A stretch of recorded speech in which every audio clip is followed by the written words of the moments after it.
प्राचीन काल की बात है। कोसल देश के राजा बहुत महान थे। वह अपनी प्रजा का बहुत ख्याल रखते थे। प्रजा भी उन्हें अपना पिता मानती थी। चारों ओर उनके यश के गीत गाए जाते थे। आज उनका जन्म दिवस है। पड़ोसी राज्य काशी में जगह जगह पर दिए जलाए जा रहे हैं।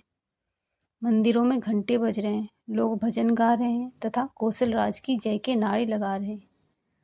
काशीराज ने कहा, आज यह त्योहार क्यों मनाया जा रहा है? प्रधानमंत्री ने बताया, आज कोसल देश के महाराजा का जन्म दिवस है। मेरी प्रजा कोसल के राजा को इतनी इज्जत क्यों दे रही है?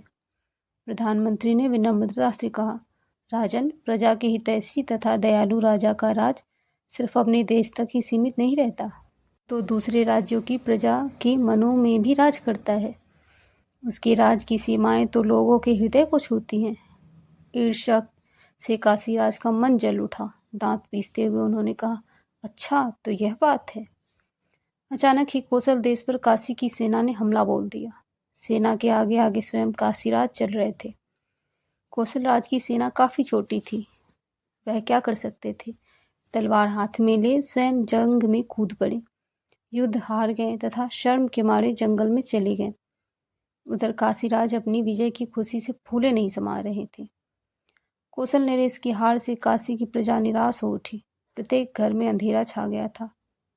इससे काशीराज के दिल में ईर्ष्या की तेज ज्वाला धधक उठी। पूरे राज्य में ढिंढोरा पिटवा दिया।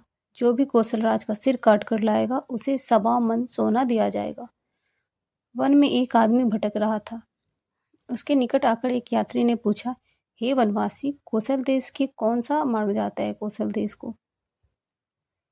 यात्री, तुम पर ऐसी कौन सी मुसीबत आ पड़ी जो तुम दूसरे सुखी देशों को छोड़कर लुटे पिटे कोसल देश को पूछ रहे हो? यात्री ने बताया, हे भाई, मैं एक बड़ा व्यापारी था।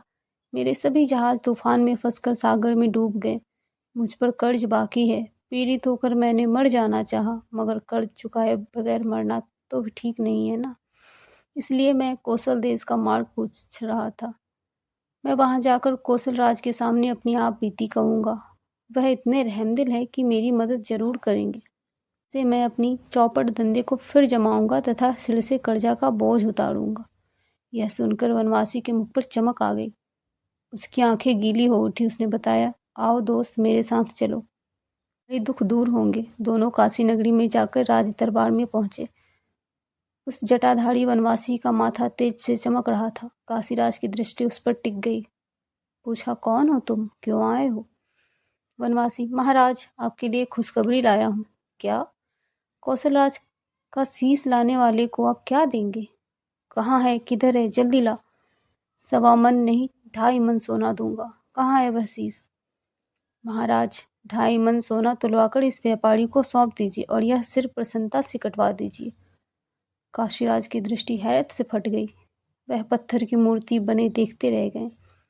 पहचानते नहीं काशीराज? क्या इतनी शीघ्र भूल गए? जरा गौर कीजिए, यह कोसल राज का ही शीश है। कोसल नरेश, यह मैं क्या देख रहा हूँ? यह सत्य है अथवा सपना? आश्चर्य में मत पड़िए काशीराज, यह सत्य है। चलिए, देर न करो, मेरे सिर को धड़ से उड़वाकर इस व्यापारी की लाज बचाइए। देर तक काशीराज ठके से बैठे रह गए और फिर मुस्कुराए। फिर कहा, आप धन्य कोसल राज। अभिमान को तोड़ने के पश्चात आप मुझ पर संपूर्ण विजय हासिल करने के लिए यह चाल आजमा रहे हैं। नहीं नहीं, अब भी नहीं जीत सकेंगे आप मुझसे। मैं आपकी इस बाजी को पलट दूंगा। इतना कहकर वह उठे। उस वनवासी को स्वयं मुकुट पहनाया, उसे अपने साथ सिंहासन पर बैठाया।